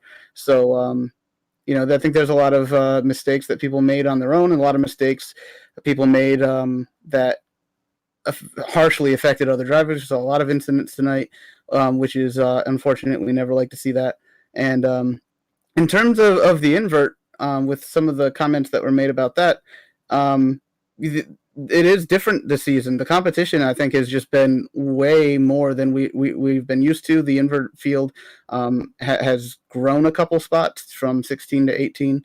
So I think what you're seeing is that drivers who were used to basically being able to not worry about the invert and get back up to the front for race 2 are actually experiencing the point of the invert from the beginning was to make it harder for those drivers to come out of here winning or finishing on the podium in both races. That was always the intent, was that it would be an opportunity for other drivers to run up front and get race wins, and the point was always that the faster drivers' challenge of the invert was to get as far up the field as possible, as cleanly as they could, and get as much as they can in that second race, so that ultimately the points work out in their favor at the end of the season. And I think this is the first time in SCARS we're seeing that really take place. And it's because the competition is so high. And I think that's why you're seeing a lot of drivers get it with a lot of frustration, because it's just not as easy anymore. But I think overall that's good for the league. I think that's good for the racing. And I think probably a lot of these guys will cool off over the next week and show up to Zolder and be back on it and go back to racing. Yeah, absolutely. Couldn't agree more, especially the fact that, with more cars, and you say more competitive cars, you guys are finding themselves fighting, instead of back markers near the front, they're fighting solid midfield contenders. So it is definitely a big step up in competition, but just meaning that much more of you can work your way on through. But with that, that's going to wrap up the 3 races here of SCRS Ferrari Challenge, the AM Cup race, and the 2 Pro-Am races. Entertaining stuff. You also want to just give a quick little plug. We're 9 subs away from 2K subscribers, so if you haven't already, please feel free to subscribe to SimTV. Just to get us past that threshold. It's been awesome to see over the last 2.5 years us getting so close to a milestone I never thought we would ever reach. So it would mean a lot if you could hit that button. And also just want to say thank you for watching here. Kyle's going to essentially be taking over coverage mostly for me, as I've been covering for him on his trip to NOLA, which I think he's back probably watching this race and also thinking about how terrible of a job I am at producing this race. But besides that, my name is Finney Nakuna here with Eric Mickey. We're SimTV. We'll be signing out for now. Thank you for watching.